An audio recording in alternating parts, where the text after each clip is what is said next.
always get to choose in this life, win and lose in this life. But I'ma prove in this life, we can move in this life. Can't change up, my team too real, so we stay up. Yeah, this is our year, can't change up. My team too real, so we stay up. Yeah, this is our year, can't change up. My team too real, so we stay up. Yeah, this is our year, can't change up. My team too real, so we stay up. Yeah, this is our year,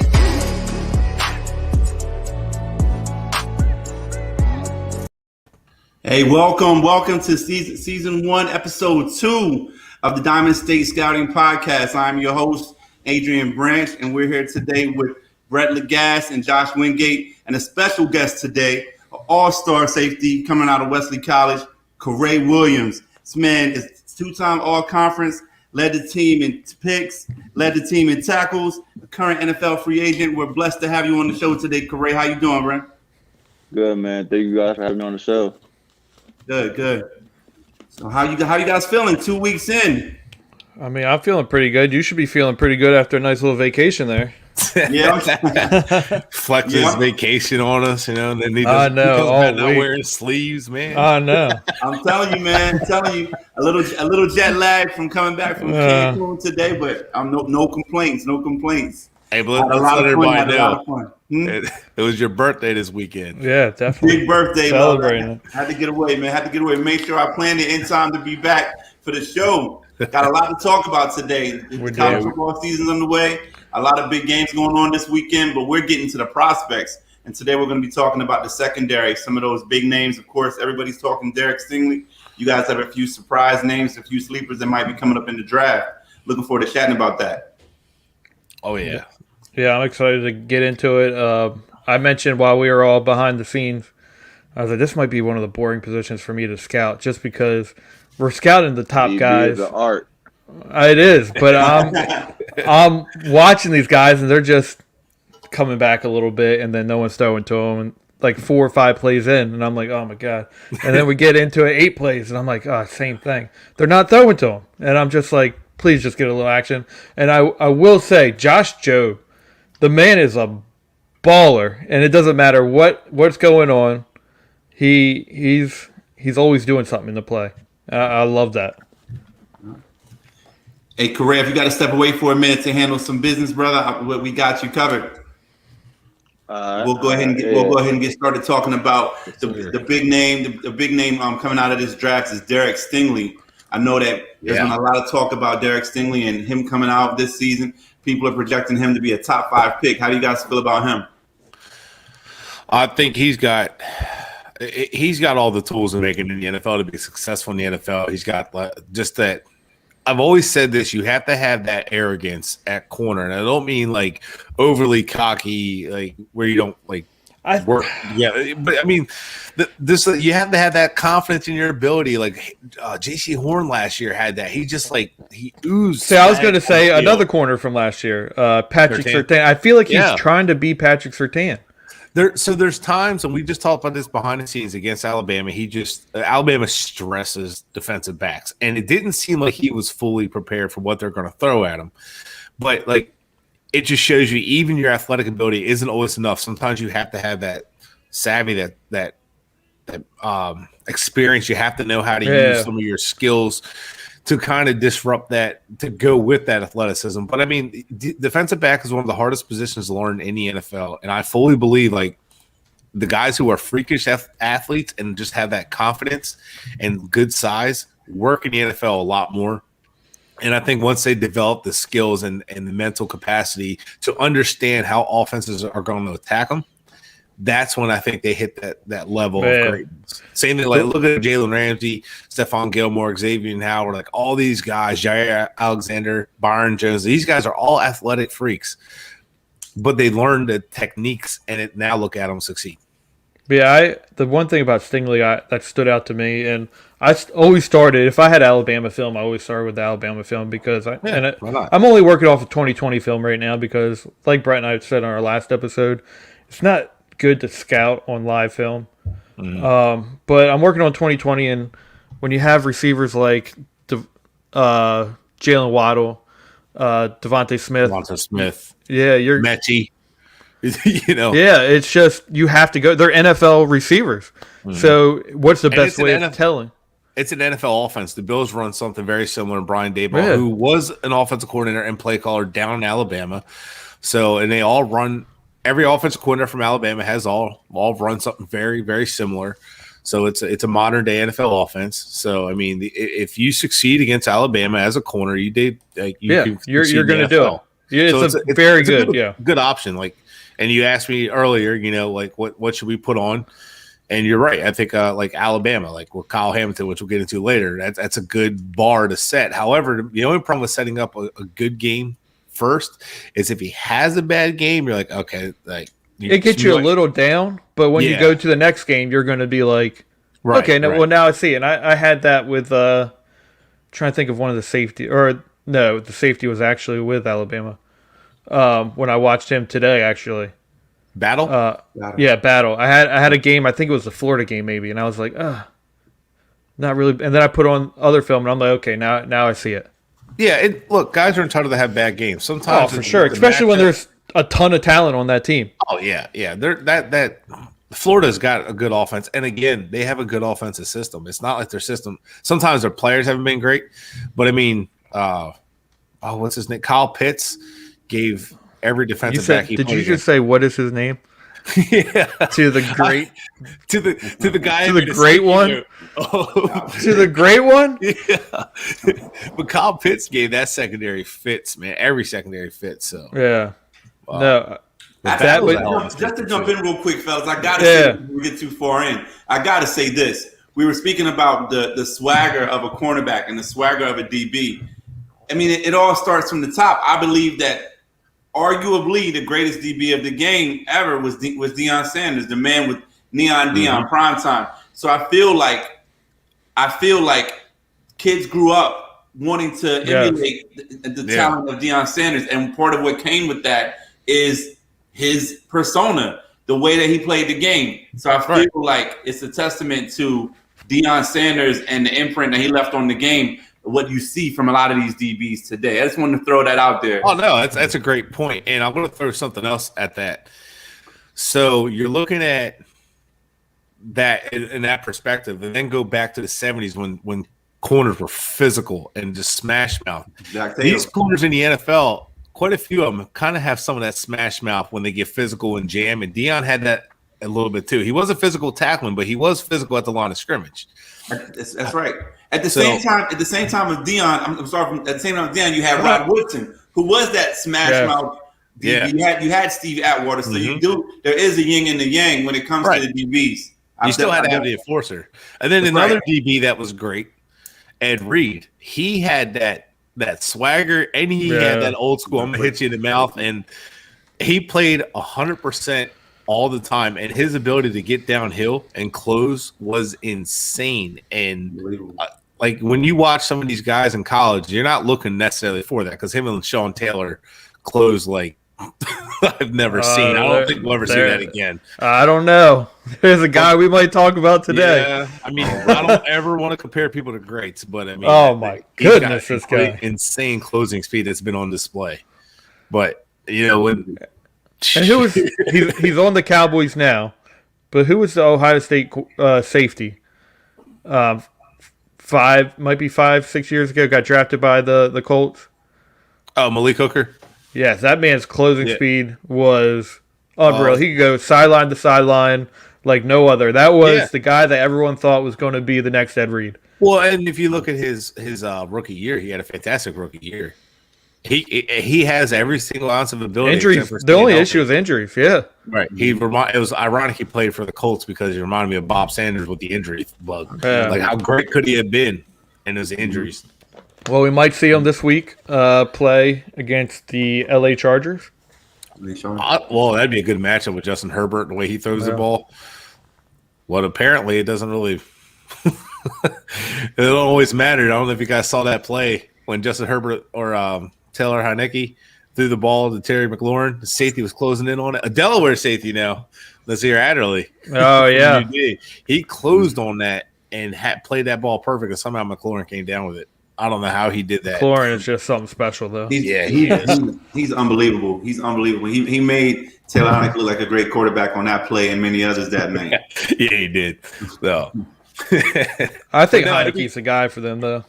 It could be. But I like see, this is why I like watching safeties and corners, man. I don't know. For some reason I get juiced up watching them. They're fun to watch. I don't know what it is, but Stingley, I just kind of like started watching him. I'm like, oh my God, this guy, they're not throwing to him. There's nothing going on. But you see why? Because his footwork is so pretty. And his footwork is beautiful. It's dude, better than anyone from last year's draft. Hands down. And Surtain had fantastic ability to match footwork, but Stingley just natural feet. Yeah. And he's physical too. Oh, and by the way, he plays offense. He's had some rushing. He's had punt returns. I mean, the dude's got some ball skills too. That's what I'm saying, man. It's only a matter of time when he gets in the NFL. He might not do it his rookie year. It's a lot to learn about NFL offense. I think he might need to learn a little more. Well, and that's typical. You know, not everybody's going to come out and just ball right away. But I mean, the kid has so much ability. I mean, his ceiling is up there with the elites in the NFL right now, like Jalen Ramsey, Xavier Howard, Jair Alexander. Yeah, I'm gonna keep throwing Xavier Howard's name out there. Good boy. That dude was. Well, I mean, he was elite last year, man, and the Dolphins paid him. So that's right. He's got a home in Miami. Yeah, and I mean, but you look at today's NFL. Look at the Steelers against the Bills. What the Steelers did to the Bills is they didn't worry about the run game. Bills ran the ball 15 times. They weren't worried about the run game. The Chiefs don't run the ball that often. They use a short pass as an extension of the run game, and they get that from Andy Reid. Like Sean McDermott came from Andy Reid, so I'm sure he wanted the offense that mirrors some of that, and that's what wins, right? And Brady and them, they don't run the ball. They balance their offense, but they don't run the ball over heavy either, unless they have to, unless they get looks that they want. So these defenses now, they want to lock you up on the outside. They want to lock you up in the secondary. And then they want to get after the quarterback. They're going to give up a couple chunky runs because they know, hey, look, if I can score with you, running the ball, 30 times a game ain't going to win you this game. That's how the Titans end up failing a lot. That's why they come up short against like the Chiefs. So it's important to have secondary in the NFL.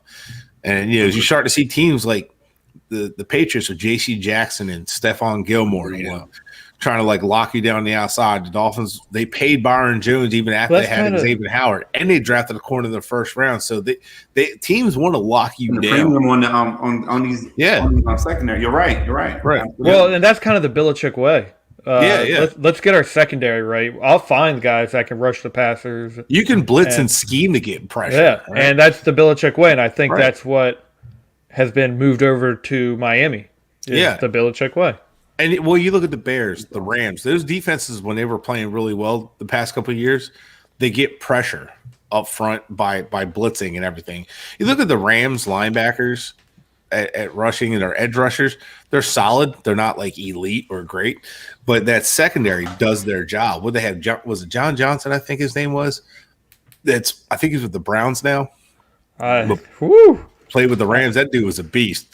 I was trying to turn so I had my light off. I was trying to make me look a little less white, so I turned my light on. And I saw that blink. I saw that. Yeah, and now you're like, goodness, get out in the sun, Josh, please. Josh, come on. Yeah, right. No, but I mean, you look at the Rams. They had a good secondary, and then look at why the teams wanted to get two good corners and a good safety. Look at the Packers. Kevin King got lit up in the playoffs, and nothing against the kid because it's hard to play corner in the NFL. I like Kevin King coming in. You're locked up man to man, and there's still time. Exactly, Adrian. Yeah, it's one of the most mental positions in the league. It's for sure. Listening to you talk about it and thinking about him being considered a top 5 pick, it makes me wonder. A lot of times your QB is going to be the priority position. That's going to be this position where a guy might not be the best player in the draft, but the best QB in the draft will go 1. Exactly. So after QB, as far as a team that's in a war room thinking of their priority, how high up after QB does secondary come as far as a priority? I think pretty damn high, in my opinion, for most teams. And I think it needs to change because the NFL has changed. Right. I think the initial thought was let's get our pass rushers. But with how the rules are now and everything, you're going to need to go and get those cornerbacks. You're going to need to get those safeties. And it surprises me how the NFL doesn't value safeties. Oh God, it's absolutely insane. Unless you're Sean Taylor or Ed Reed, you're not getting drafted overly high at safety. And you have to be like clearly elite in college for some reason. I don't know why, but corner. I mean, these teams, they want their corners, and Adrian, that's a great point. Like quarterback is your top dog, and Josh is right. Offensive line used to be your position, but now it's so hard to play secondary in the NFL with all these rules and everything. It's a lot. It's made to help the offense your elite corner than it is your elite pass rusher now. And that's true. So you have your QB, you have your edge rusher, and then there's somewhere in the mix that's got to be the corner. It makes me think. I was watching last night. It makes me think, as great as he is, was Saquon Barkley drafted too high? I'm looking at my current favorite college football player, C.J. Burdell, wondering how high up he can go. And I'm looking right now at running backs. They seem to come. I know we're not talking running backs tonight. No. I know what you mean, though. I used to look at running backs as like, hey, you got to have your LaDainian Tomlinson. You got to have your Marshall Faulk, your Brian Westbrook. You got to have that guy. But it seems like teams now are more willing to go with the running back by committee. So when I look at the priority list of who teams are looking to draft, you see the secondary rising up because you can't cover by committee. No, and absolutely. It's what I just talked about where teams are – you see teams playing offload, but they're almost daring you to run. Chris Collinsworth pointed it out in that Bears-Rams game. The Rams and Bears often were vacated. They were playing a small safety as a linebacker. And I mean small, like he was basically a nickel corner, playing linebacker. Like they're basically run at us, or they're basically telling you, hey, you don't have the balls to run. We're just going to cover. We'll give you those few yards and we'll swarm you, but we're going to make sure you don't throw on us. And that's what a lot of NFL teams are doing. Like you played the Chiefs, you played the Bills, the Dolphins did it against the Patriots. They weren't worried about that stopping the run too much until the end of the game when they can control the clock that way. They're just like, you're not going to beat us deep. You're not going to, and that's where like these teams and these quarterbacks, Patrick Mahomes, you need to be able to stay with your receiver longer than the normal 3 to 5 seconds because Mahomes extends the plays for so damn long. So these corners are getting gassed. So it also helps to have depth at corner too. It doesn't make sense if you're trying to do that, why you're undervaluing safeties in this league. That's so true. That's so true. I just want to re-invite our friend Coray back in here. So also all conference safety we got on the line right now. Coray, what do you think? We're talking right now about the importance in the draft of drafting safeties and corners. Where do you see that importance? How high does it rank up to you for a team to have a masterpiece or a centerpiece at the corner or safety position?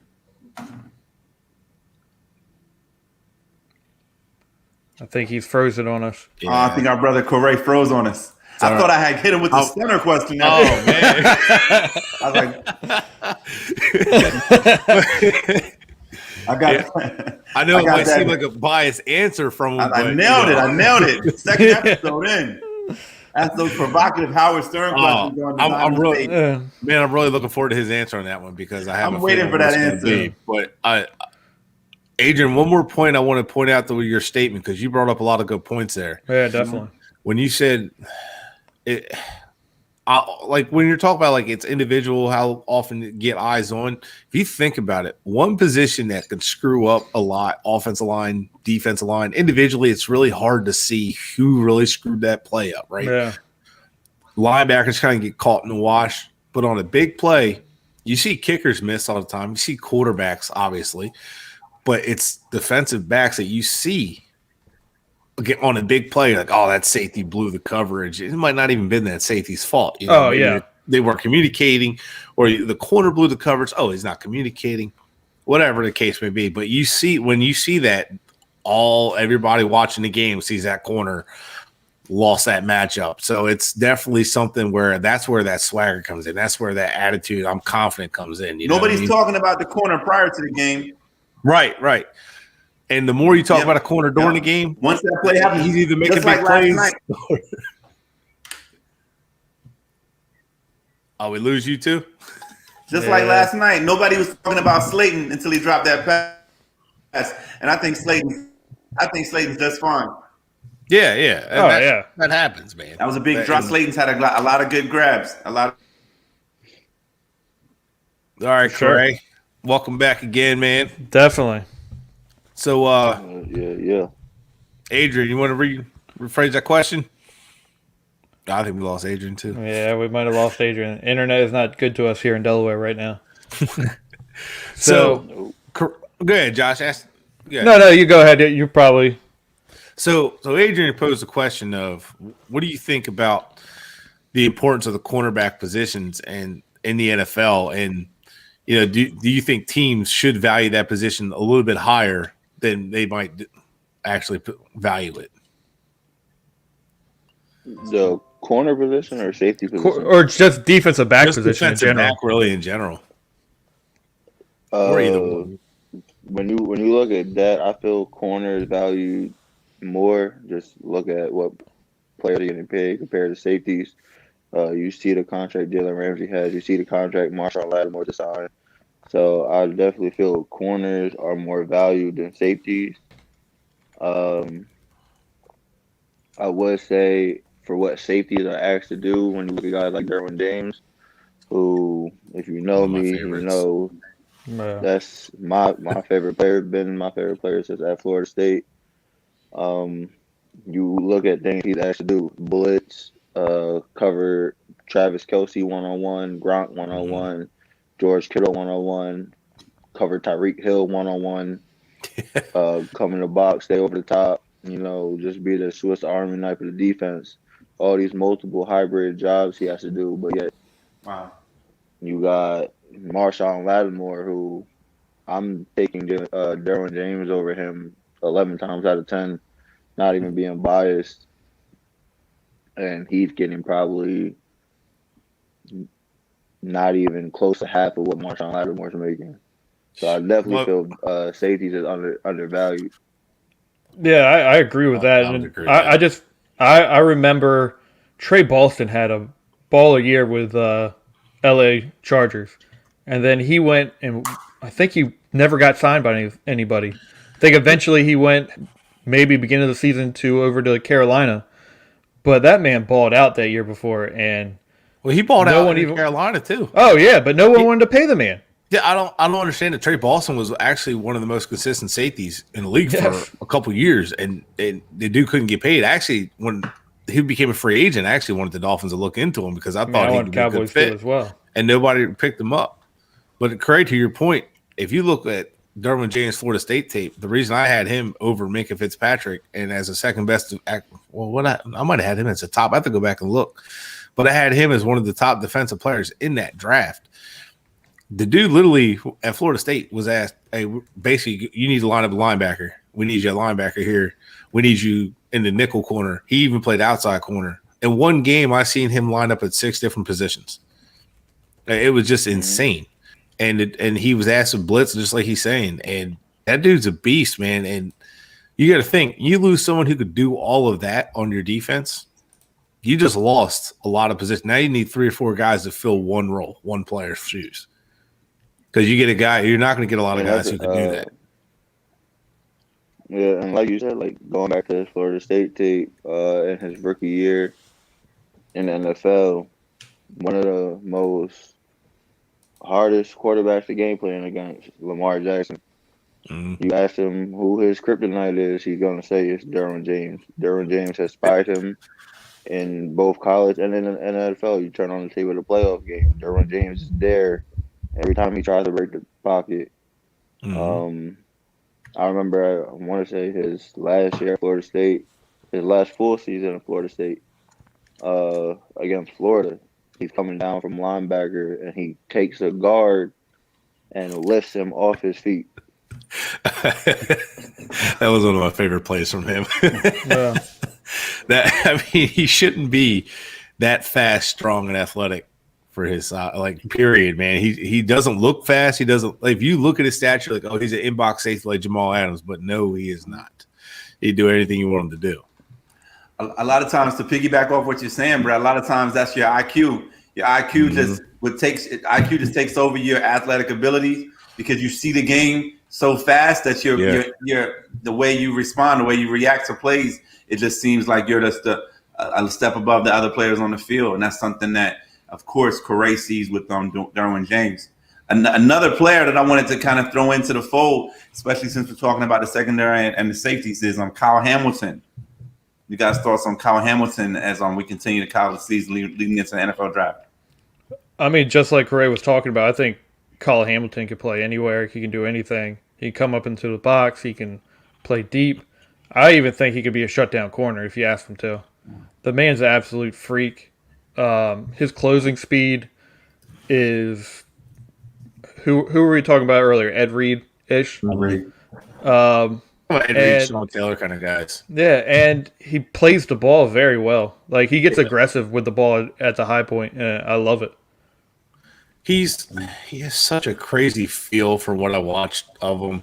He knows what's going on. He diagnoses plays pretty quick, which is very impressive. Yeah. But he seems to always have the secondary in position. He's always signaling before the play. Yep. But crazy, you got to watch him, right? Yeah, Kyle Hamilton. His freshman year, I really feel, to go back to what was said, him being an outside corner, I feel he can definitely play there. I feel like an interesting position I would have wanted to see him at is at nickel, just because of how physical he is. His closing speed is crazy. The play he made against Florida State week 1 of the season, he was on the opposite side and made a play on the ball all the way across field. You don't see that. No. That's once in a blue moon. I think one of the more underrated safeties in the NFL, Devin McCourty, he had something similar, and he couldn't quite get there in time this past Sunday.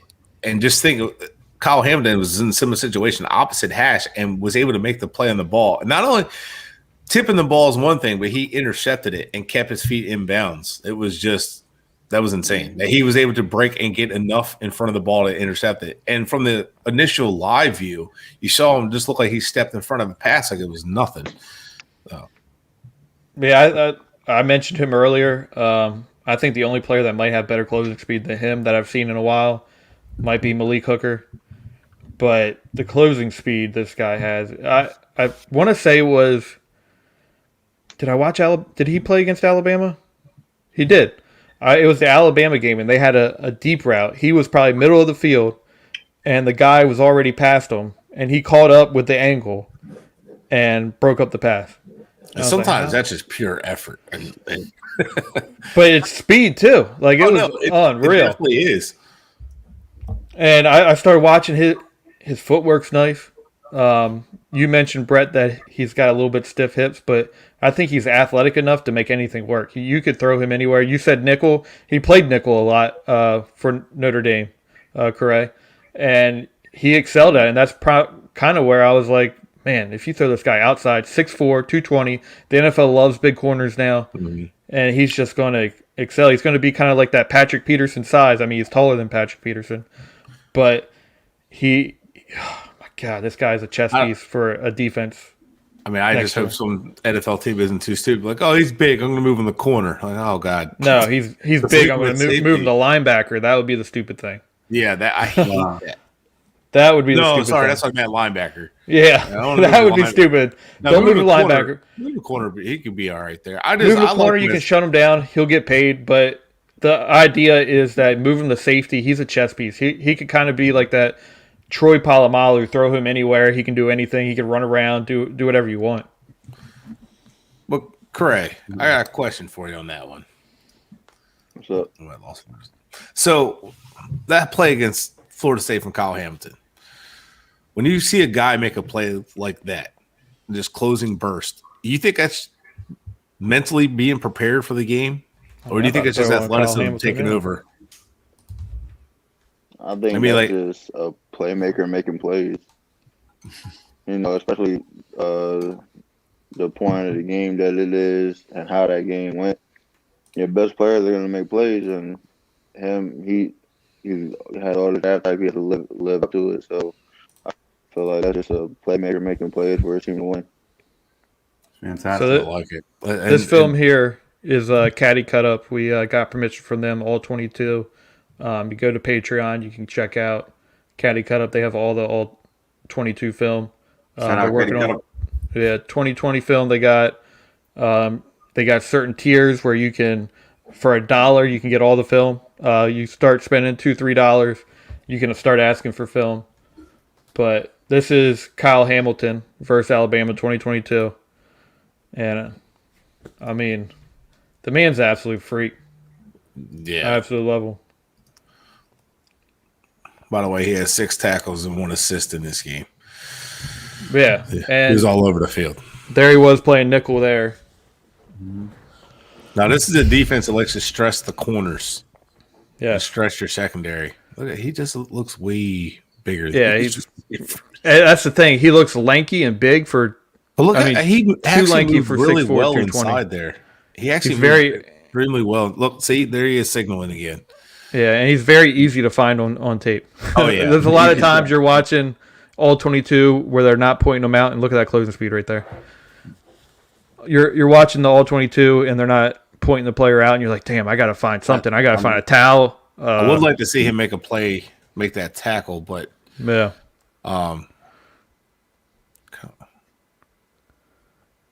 No, it's. Or did the blocker get hands on him first? We're about to find out. Let's see. Nah, he could have made that tackle. Yeah, I think he just. And that's Devonta Smith. No offense to him, but he could have just thrown it. Oh, no, he just took a bad angle on it. Yeah. No. He overran the. Yeah, I see. Yeah. That was the issue. Coray, that's why you're on here. You're smarter than me when it comes to this stuff. Yeah. You know DB's better. He gotta take the banana route. Well, on that last play? You said the. Yeah. Can you explain that a little bit? Can you elaborate a little bit on that banana route you just mentioned, Coray? So basically, it's a path for safeties in open field, just to put us on the backside hip. Prevents what the receiver for Bama just did to cut inside and get upfield on us. Allows us to keep everything outside of us. So basically, you're just taking a path of thinking of how a banana is, how it round curves a little bit. Okay. There you go. So I don't know if it's possible to actually pause that play or anything. Yeah. Yeah, we can definitely do that. Definitely go back. You're looking at that play right there? Or you want to go back to the Bubble original? play? To the bubble. Yeah, this view right here on the bubble. Okay. So where's he at here? Top of the screen. Top right there. There he is. The other view, the end zone view. So we got him right there. So if he just starts 14. coming down now and he puts himself on the right hip of the receiver, he makes that play, or at least forces it out to the corner. Okay. Let's see. That makes a lot of sense. So he's basically either going to make the play, and if he can't make the play, it goes to his help. I'm going to go to this one real quick. But I think, do you think maybe he thought he was going to come out a little farther, and that's why he came out to there, and then it got cut up, so he missed the play? That's It was just a bad pass. Yeah. Yeah. No, I think, I think if he, seeing that after what he said, it does make sense. Yeah. I mean, you have the receiver there, so that's where the carrier's supposed to go up the alley there. So, in a sense, Yeah. And like you said, it's Devontae Smith, so right, dude, that man shouldn't be blocking 6'4", 220 safety. There's about a 50-pound weight difference there. That should not be blocked. Next Marvin Harrison out there playing football, Devontae Smith. Hey, no disrespect to Devontae. The kid can play. Oh, for sure. Man. Now, what do you see in that back pedal? Does he look a little high there to you, Coray? Play one more time. Can you go back to that play, Josh? I think he's. Oh, I think I was looking at the wrong safety. I was looking at the deep safety. I didn't know he was playing underneath. No. Yeah. I think he does look a little high sometimes, but run that back. You have to think he's 6'4". We got him right here. He's playing. He's playing high nickel. Yeah. So on that, I don't. It was If they would have, I would like him to stay more inside. Okay. Can you play that play again, Josh? Which one? The one that we were just watching. Yeah. Oh, so it's play See how he inside the takes that hash. one to instead of taking that step outside, making the receiver go inside of him for a free release. I got you. If he plays that inside, he cuts off that route a little bit more then. If he plays it inside, the receiver has to go around him on the outside, and that's basically rerouting, making the receiver reroute himself. And that kind of plays into what I was talking about earlier about shading. So when corners shade to the outside, do you think that's more so trying to make them come outside and then go into the boundary, or?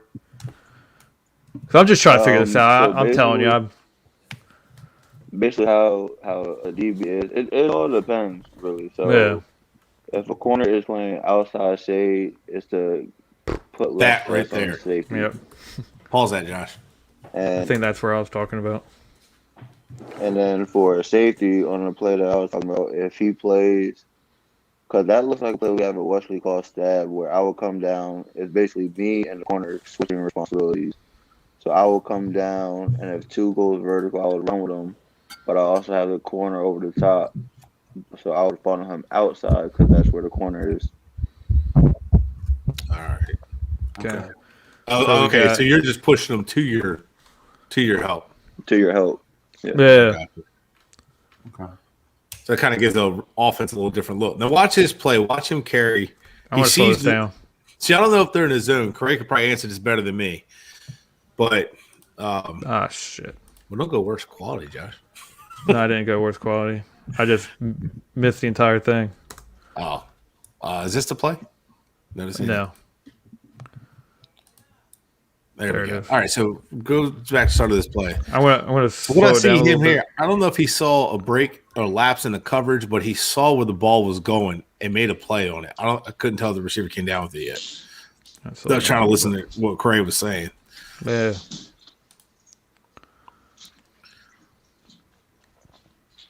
So it looks like zone.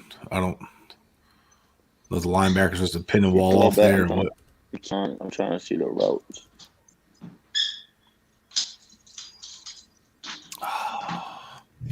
I want to say he saw the ball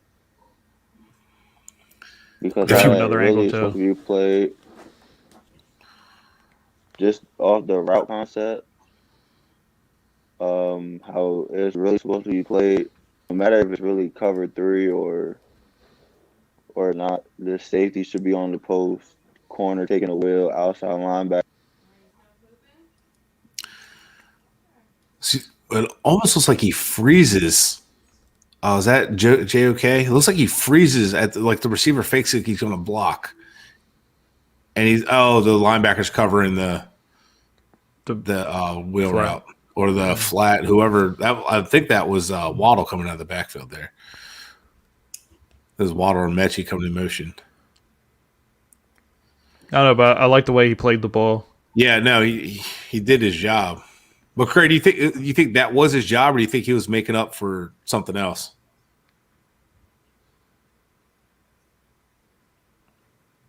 Like I said, Warner should have picked that up, and he should have been under the post. Oh, okay. I got you. So if he was under it, he could possibly picked it off where the ball was placed. Yeah. Or they wouldn't have thrown it there, one of the two. So he's running with that receiver. I'd like to see him get off that block. Yeah. He kind of got drove back. The wrong safety?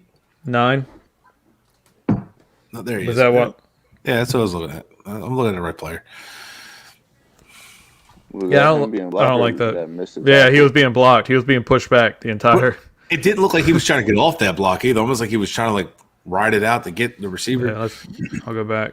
I don't really like that. That's one thing I would say. Just especially I've seen it in the Florida State game. He does take some plays off. Yeah. I mean, that kind of looked like it there because on the long touchdown run that Corbin scored, I feel he could have caught him, but he kind of quit. I hate seeing that. You see that with I'm trying to think of what the corner was. I think the Florida corner in his film, he kind of gives up a little bit as well. Elam has been. There's been a couple people pointing that out with Elam too. A couple plays like he could have made that play, but he didn't. Yeah. I've also seen it with Stingley. Like this. Stingley too. So I've noticed with Hamilton a little bit, and I feel like it's pretty typical for a lot of college DBs, but I like to see it better. He's not very confident in tackling. Doesn't always hit the right angles. All right, so I wouldn't say that because I had a lot of arguments with my teammates about this. I think he's a big dude. He's a big dude. You're right. And me being a big safety in D3, my teammates always said, like, you're too big. Like, you should be punching people. If you look at most of the tackles that safeties have, it's always open field. So one thing we have to know is we have to know when to pull that trigger for the big hit. The one against Najee Harris a couple plays ago, that's the open field. It's Najee Harris. He was a first round back for a reason. It's a shifty back too. Just get him on the ground. Just get him on the ground. That's the thing. 6'4", like you got to get down to make that tackle. It's not easy to do. Yeah. Well, just to add to that, I mean, you're thinking when he's saying you got to know when to pull the trigger, you got to know like what gauge. Like if you're gonna tackle somebody in open field, you just want to stop him. If you pull the trigger and try to give him that punishing hit, you might slip up, and then the guy breaks it for another 20 yards and will take it to the house. So maybe that's what we're looking at with some of these hits. Hey, Josh, go back to that. I want to. Oh my God! Speaking of Najee Harris, jeez. God dang. You want to see this one or this play, the one that Najee Harris has made that play on? Watch this. Was it that one? No, it might have been the one before that. No, it was that play. That was the play I wanted to watch. Watch it. He's in the nickel again. Yeah, he's lined up big nickel, but he takes the receiver coming out of the backfield because he knows that's a threat. That's a tough matchup for. I think it's Devonta Smith in motion there. That's a tough matchup for him, as big as he is. I mean, and Smith's already running full speed. No, I don't think is that Smith in motion? Yeah, no, that's Mechie. I saw the single digit. Smith, look like Smith. Yeah, I think Smith is here. Yeah, that's 8. That's Mechie, but it's still a tough matchup. To me, it looked like he played that right. The end zone. It should be the next play. It should be the next shot. But I was like, I want to see his path to the bubble. Oh, we don't get to see it. Man, it doesn't. The play's away from it, so it doesn't take us there. By the way, I think that guy that he jumped over was 6'2". Yeah, that's just insane. God. It sucks he doesn't have an offensive line. Yeah. That's meshing right now in don't Pittsburgh. Worry. Pittsburgh always figures their run game out, especially later in the season. They'll get them going. But yeah, see, this is why we're here. See, I just said something that I had an obvious bias watching film, and then Coray's here educating us, and you start breaking through some of that bias, which is so. I noticed this on film. Tape does that a lot. I'm going to slow this down a little bit more because I felt like he should have went and covered the guy that ran open here. And I'm slowing it down to half speed that way. The only problem is we don't know how they're coaching this up. He's crossing it. What should have been the linebacker, or should he have? I don't know what you see on that, Coray, but crossing, and he's automatically. I don't know if he's watching the eyes of Mac Jones or what have you, because he's already. The only difference that I'm getting is the corner was right. It was somebody to the. If you play it back from the beginning, the outside corner and the guy next to them, they give you a man drop. See, he's facing the receiver. That's a man drop. If it was a zone drop, his back is to the sideline. You're saying to the guy to Devontae Smith or the guy that ran open to the bottom right here. Yeah, yeah. So to the top of the screen, the corner that ran with the receiver. It looks like man, yeah. But But like he's saying, these guys are in man drop, so they're supposed to stay on that part of to that side of the field, not run with him. So that means But the corner was look supposed like to. there's a corner there? But no, It looks like they're the.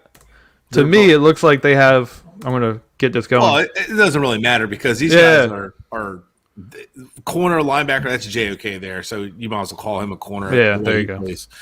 But Wait, no, my love for JOK. what he's saying is they're dropping back and man drop, right? So they're doing their job.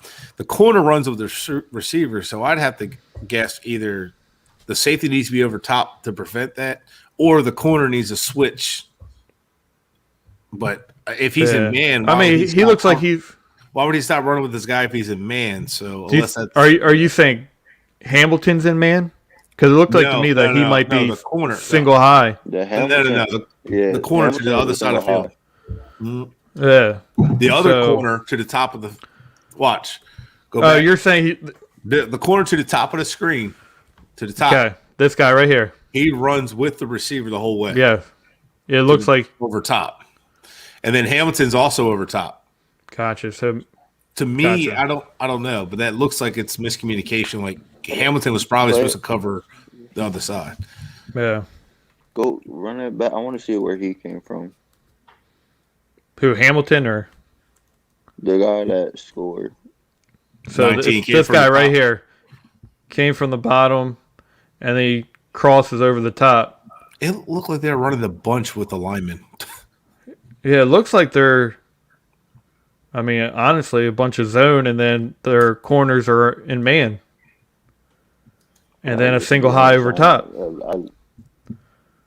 I don't know. Yeah, that's what I mean. Well, to me, I told you about like Alabama puts the defense. It stresses you. But that's kind of like what you saw in Stingley too. Like, yeah, I'm telling you, I've had to run the playback multiple times, in this one as well. And I don't know that these. To me, it looks like Hamilton shades a little too early, and then he just goes with it. As this guy, as you see, he's shading now. The guy hasn't came open. You see that linebacker reach back and get the receiver? He's trying to slow him down. Yeah. I don't know. I think there might have just missed. They just weren't ready for that play. Yeah. But I think multiple people might have messed up on that play. That's the one you go to the film room and Brian Kelly's like, all right, we're going to have to play this different next time. Yeah. So. Dude, that's just tough, man. I'd hate to blame. I don't know how they're coaching something like that up. Hold on. Go back one more time. Go back to the beginning and just pause it. Hold up. So we got that. Oh, pause it for me. Okay. Go back of another like before the ball. Like. Oh.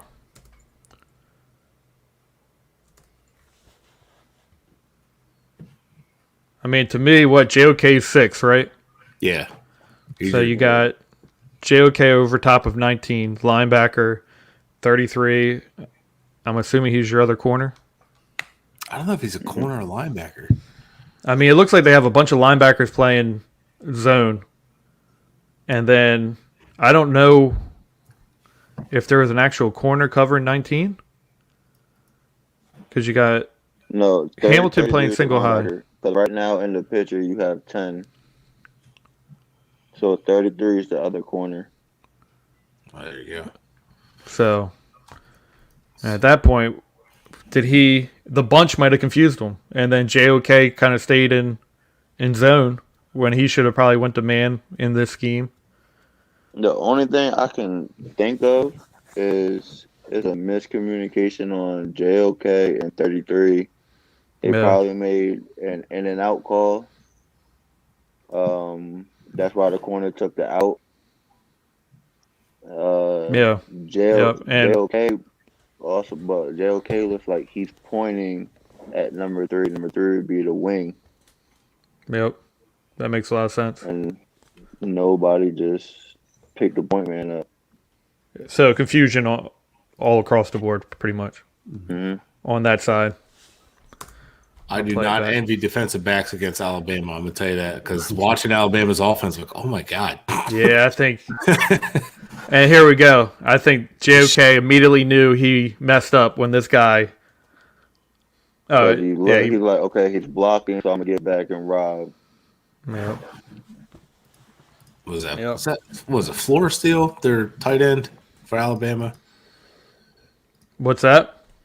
Floor Steel, is that the name of the tight end from Alabama? I don't know until they're declaring. Oh yeah. I don't pay attention to Alabama at all. Go Dogs. Anyway, the only reason I say that is because they use him a lot. Yeah, it's Forrestal. They used him a lot last year, and that's not the only defense I've seen him kind of confuse him in that situation. Okay, so are we thinking Hamilton would be a better free, or are you throwing him in strong? So, I mean, you can interchangeably play him however you want, but if you had to put a label on him, I feel he's better suited as a free. yeah. Just mainly because his open field tackling. So he's not hesitant. There's little things he needs to clean up. Yeah. But I mean, you think he's a kind of guy that could start right away in the NFL? Or do you think he's one of those guys that need to be okay? Or you think angles are gonna hurt him? Yeah, angles is what's gonna hurt him. I can see him developing into a guy that moves around a lot, though. Yeah, like Jeremy Chin. I see that. Jeremy Chin is a straight linebacker. I always thought so. Even when he was coming out, I never thought his pass coverage skills were that good. Great player, great in a run, but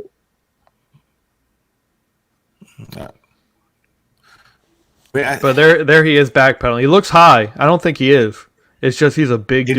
Just we're so used to not seeing 6'4" defensive backs. Yeah, like I mean, he's the size of a small. But look at this play. Watch. This is what I was talking about. I think. No, it wasn't. Never mind. No. Good talk. Well, don't listen to me. He takes the receiver's angle in that play. I mean, he flips and turns pretty good though for a tall guy, and that's not easy to do. So we got him in the box here. He kind of just gets bunched up, and I don't think he plays well in traffic. Well, run that play back. He kind of doesn't like players being around him. He kind of, as Coray was saying, he likes being in open field. I don't know that play is definitely not on him there. No, not at all. I'm just saying he's not even in it because he's doing his job there. He's kind of playing contain right there. Yeah. I mean, that was. But I felt like you can kind of feel when people look uncomfortable. I don't think he looked comfortable in the box. No, yeah. I mean, I don't think that's not what he does. But to me, I'll say that, yeah, he doesn't like doing that. I mean, I think if you don't have him in the box, you have him over top, that touchdown might not happen.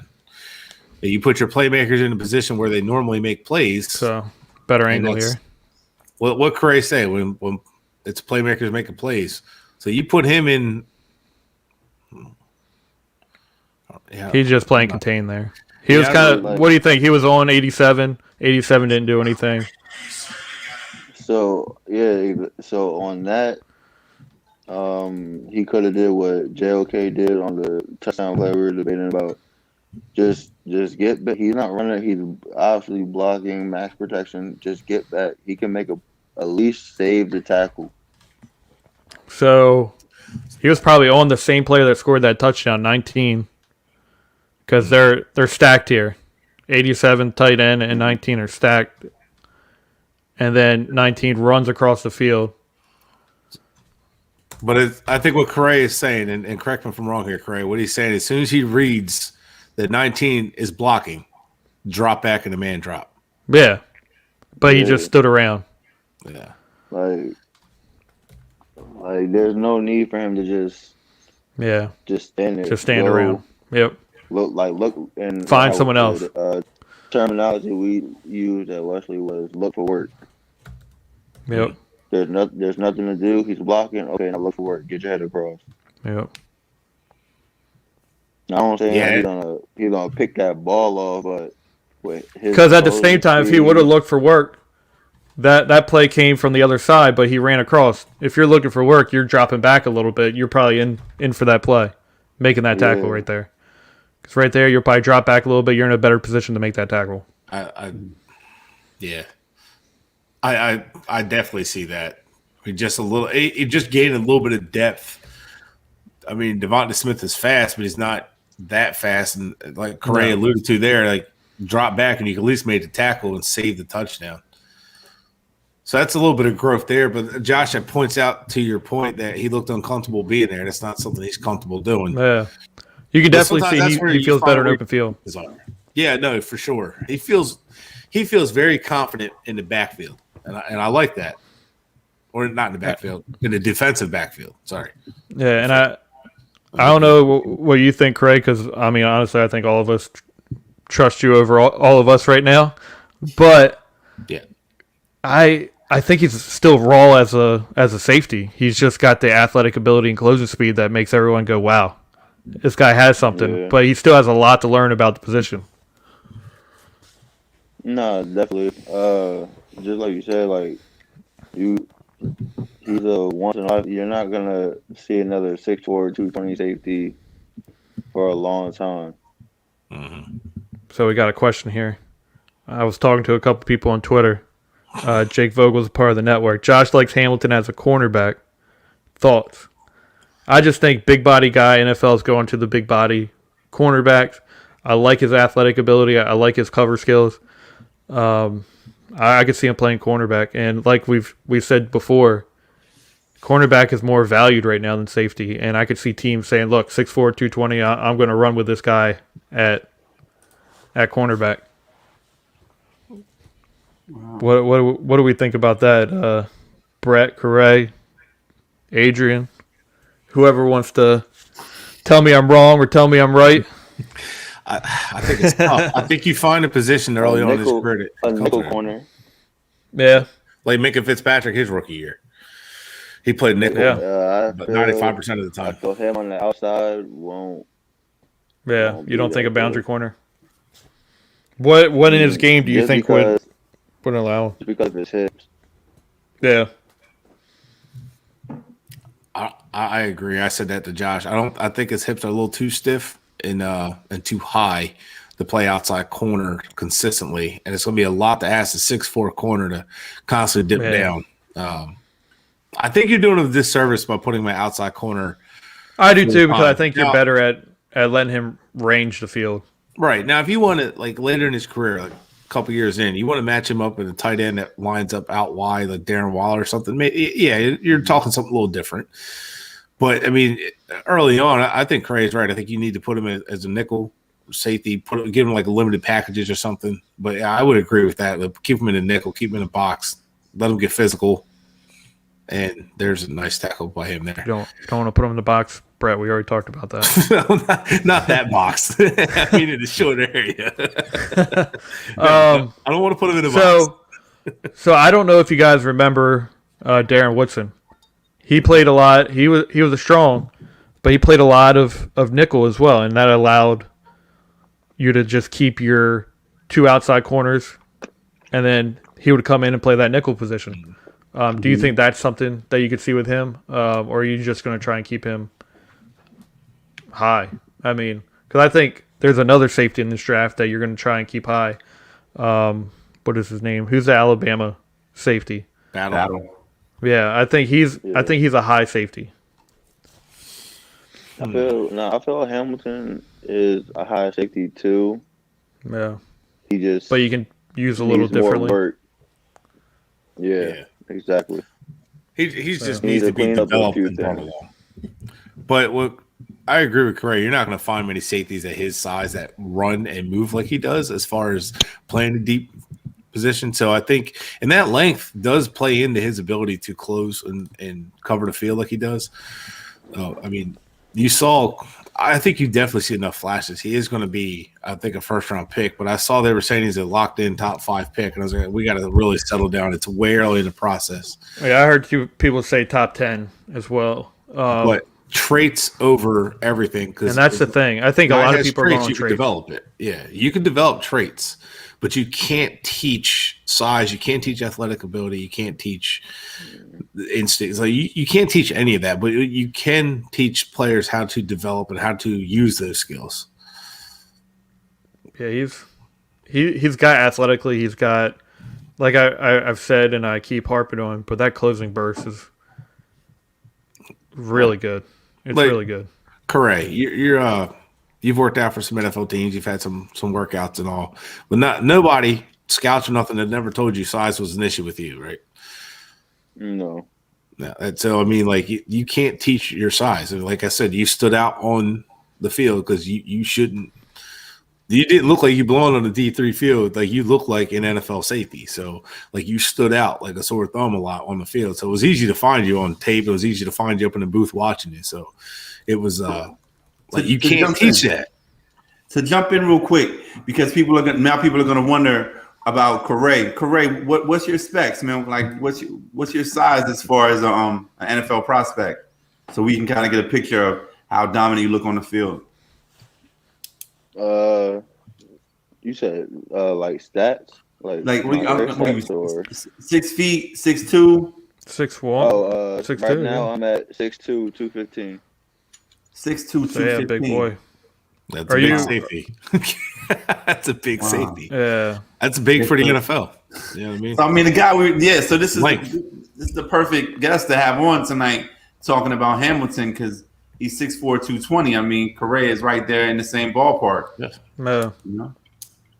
So, Coray, with that being said, have you did, like, I know that the XFL, have you done anything like XFL, playing any other leagues, anything like that?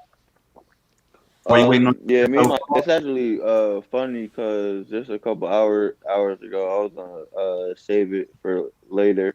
I was gonna tell Brett on the show, but I just signed a contract with Salina Liberty. It's an indoor team out in Kansas, so I'll be going out there in February. There we go. Hey, congrats, man! Congrats, Damn right. That's major, man. That's major. That's big news. That is man. great. That's Breaking news on the Diamond State Scouting Podcast this evening. Breaking That's news. great. Dude, I'm pumped for you, man. I'm gonna be following that big time. Definitely. Friend of the show, Coray Williams has been signed. That's fantastic, man. I'm glad to hear Hey, that. congrats, man. I'm pumped for you, man. The next step's the NFL. Next step's Don't NFL. sure. Don't give up on that, man. You're gonna be there. The guy that just won the game last night was a backup in the XFL Yeah, man. a year ago, you know? Exactly. So, anything is possible, man. Nothing but, Yep. The sky is the limit. The sky is the limit, Coray. We had such a great time with you on as a guest. Yeah. That's a great way to kind of wrap things up today with that fantastic Yes. news. We look forward to seeing big things from you in the future. We have so many players. When we did the pre-show talking about different players we were going to chat about tonight, we had so many names come up. So this is going to be something we're going to revisit. I want to extend the invitation because I know my brothers Josh and Brett would definitely love to have you back on, Coray. Oh, for sure. Friend of the show, man. We'd love to have you back on, discuss some DBs, discuss your career a little bit more later on down the line if you'll be interested. Definitely. Definitely. Just let me know. Fantastic. We'd definitely love to have you back on. And You and talk, if you, I think you you talked ha- to listeners quite a bit already. and if you're available, we're going to the Senior Bowl. We'd love to have you come with us and Oh, that'd be awesome too. talk it up. I mean, Yeah. there's going to be people out there that you could actually talk with and possibly open up avenues for you for the NFL as well. That'd be Yeah, I'll amazing. definitely be interested. Yeah, definitely. Man. Yeah, it is. Love to put Get that us some. together. Get us some Coray Williams jerseys ASAP. We all need Coray Definitely. Williams jerseys ASAP for the show. We will all be buy it. wearing one That's for it. one Damn right. episode. Until those are ready, you can go on Instagram, go to Showtime_clothing. Have my own clothing brand out. You know, Man, we got sure. With the two Boston clothing shirts. people here. Yeah, with the Boston shirt to rep them on the show, just like Adrian. Damn right. Yeah, we do that. That's fantastic, brother. That's fantastic. Showtime_clothing on Instagram is definitely something that we're going to pump. And we look forward to talking to you again. Brothers, Josh, Brett, episode 2. It's in the Yeah, book. With the let's books, go. I man. appreciate it. In the Coray book. was great as a guest. Keeps I getting better. appreciate it. What are Coray, you, man. Showtime_8 on Twitter as well? Yes, sir. There we go. Showtime_8 on Twitter. Big news, big breaking news at the end of the show Awesome, tonight for our man. good friend Coray Williams. Fellas, anything you guys got left before we go ahead and wrap? No, congratulations. Yeah, congrats, and I can't wait for show 3, man. Next, I love it. Every time the show ends, Offensive line. I can't wait for the next one, man. Yeah. Episode 3 coming up 2 Fridays from now. We'll be chatting about what we're going to talk about next. Big college Offensive football line. game. Offensive line. That's That's my your thing right thing. there. Offensive line, talking about how important that is to the top of the draft. So we'll be looking at offensive line. I'll definitely be watching the games tomorrow. Excited for Bama versus Florida, as well as Auburn, Penn State. Some big prospects, some big implications out of the games coming up tomorrow. Fellas, if there's nothing else we have, we'll go ahead and call it a show. Appreciate you. Thank you everybody for listening. All Till right. next time.